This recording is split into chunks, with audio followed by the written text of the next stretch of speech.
During an early dinner with my in-laws and husband, the home phone suddenly rang.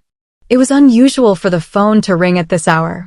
Puzzled, I answered, and the woman on the other end began speaking aggressively.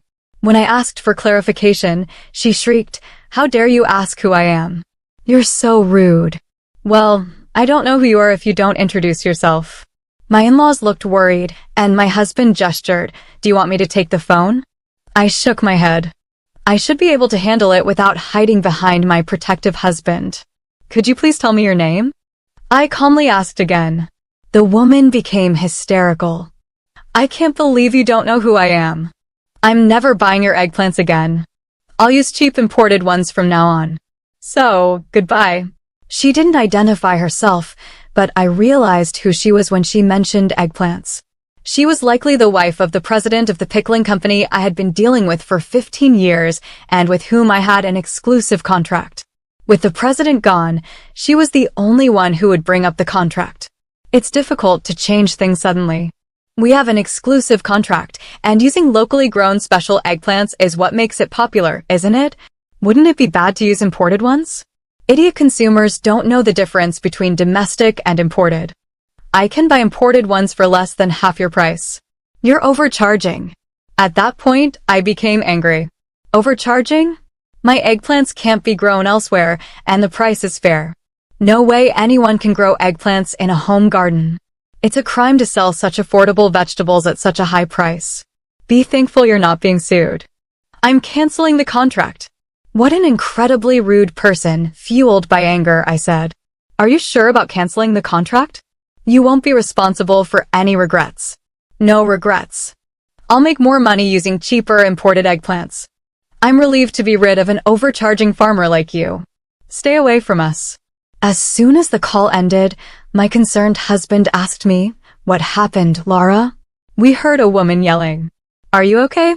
My mother-in-law frowned. I began explaining to my family. I'm Laura, 49 years old, a full-time eggplant farmer for pickles. I've been married to my husband, the eldest son of a rice farming family, for over 20 years.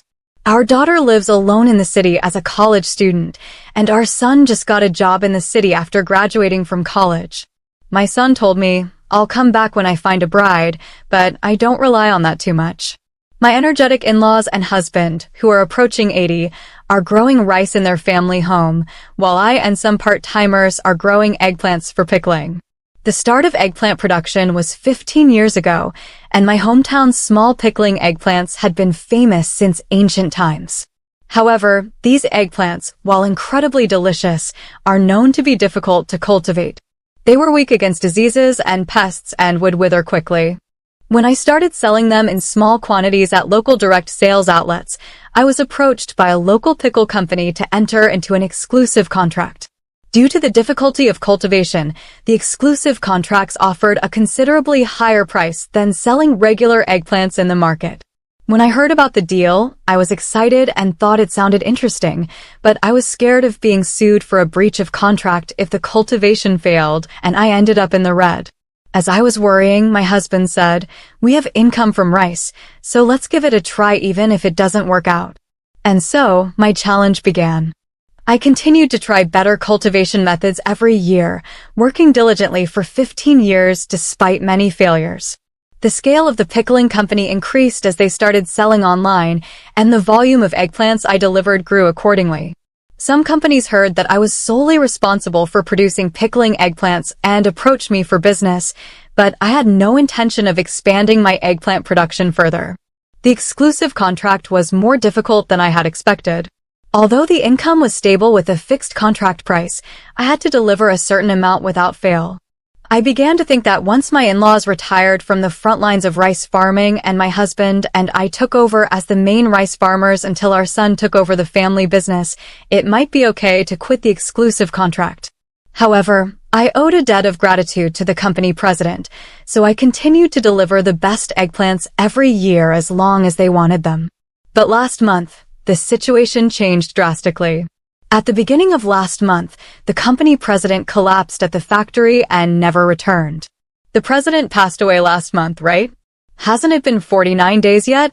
My mother-in-law murmurs. It was so sudden, poor thing. My mother-in-law sympathizes with the president, making a pained face. It's a relief that there's a successor, but he won't be able to return for a while, right? To my husband's words, my father-in-law responds, he was training at another pickling company. The president's son, who was supposed to become the next president, is studying know-how at another pickling company and is in charge of important transactions, so he can't quit right away. While the son is away, the president's secretary and executives were discussing how to keep the business going when the president's wife suddenly interfered, causing turmoil within the company, which I had also briefly heard about. I wonder if the president's wife can't mourn her husband's sudden death or observe a period of mourning. She should have other things to do. Everyone nods in agreement with my mother-in-law's grumbling. Anyway, I'll check the situation. I'd be in trouble if the contract was unilaterally terminated. I called the president's secretary the next day. Did you get it? Called to Laura. I'm so sorry, you seemed very tired. Are you okay? The president's secretary, who usually had a lively atmosphere, had a quite downcast voice. It's not okay. I think our company is going to go bankrupt. I've been let go, so I can't help anymore. I'm sorry. What? What do you mean you're being let go? When I asked in surprise, I was told that the president's wife was the cause.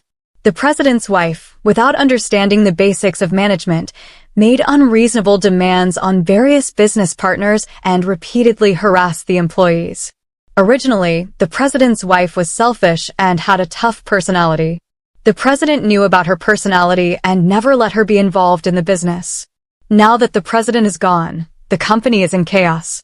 The ideal company for the president's wife is one where she only makes money. She only thinks about how to use business partners and employees as cheaply as possible. There's no way a company can run like that, the president's secretary complained and continued, you should give up on them, Laura. With your eggplants, you'll find new business partners in no time. But we have an exclusive contract, and I was planning to deliver properly, at least this year, for the late president's sake. When I added that last part, the president's secretary sighed. I never thought the president would pass away so suddenly. It's really terrible. Now, because of the president's wife, longtime employees and part-timers are being forced to quit. Older people can't work as much as young people, and regular employees cost money. She's trying to hire only cheap foreign workers. Our pickles taste is our selling point, so there's nothing more valuable than experienced employees. Talent is treasure. Even though there's an exclusive contract, she doesn't understand common sense. It's best to get away. That's how far it went. I was horrified after the call. I immediately consulted with my husband. Maybe it's time to cut ties, but there's the contract, my husband muttered with a troubled face. Yes, we've exchanged official documents. A few days later, we officially received documents stating that the pickle company was breaking the contract. What is this? Even to an amateur, this looks like nonsense, doesn't it? I thought the secretary was a decent person. The documents were so sloppy that we couldn't help but let out these words. Seeing that both my husband and I made up our minds, we're not at fault. And luckily, it's before planting season, so it might be a good time to quit. My husband's words made me lean towards quitting, but I was worried about the reduced income over the summer, the part-timers, and various other things we had struggled and experimented with until now, and things were finally going well. I didn't find it amusing to be suddenly forced to quit for such an unreasonable reason.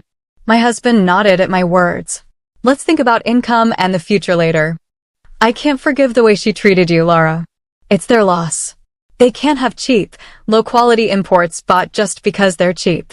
In the highest quality products made by us farmers with pride lumped together. That's true. So, my husband and I decided to stop the exclusive contract from this year and not deliver eggplants, even if they bent. Then summer came after. I quit the exclusive contract. Several pickle companies immediately offered contracts, and my husband and I carefully considered and contracted the best conditions, increasing our income by about 20%. We found new shipment destinations for the eggplants, and as we worked busily every day, I almost forgot about the rude president's wife. One day, my mother-in-law came to my workplace with an eggplant pickle. Laura, this is awful. Look, It says locally produced, but that's not true, right? My mother-in-law brought this year's eggplant pickles from the pickle company. They said they'd use imported ones, but it says locally produced here. I was surprised when I looked at the package. Let's try it anyway. Upon my mother-in-law's suggestion, my father-in-law, husband, and the part-timers gathered to taste it, and the flavor was completely different than before. There's no way this is locally produced. First of all, it's not bite-sized. They're using large eggplants and pickling them.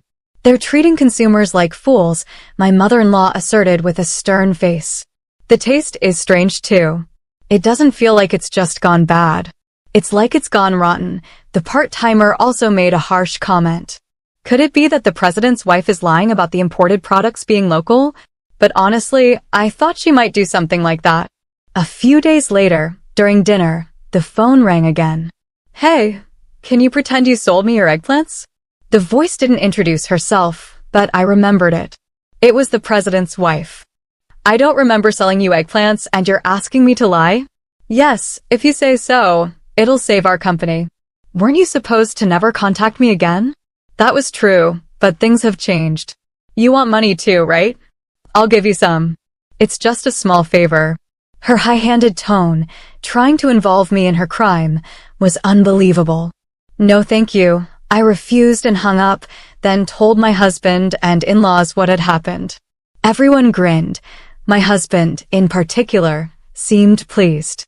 She must have regretted it right away. There's no way your eggplants and those inferior imported ones are the same. Actually, after my mother-in-law brought the pickles, I received calls from various people because I had been the one making the eggplant so far. According to information from the current pickle company, they have received numerous complaints from consumers and even been reported to the authorities.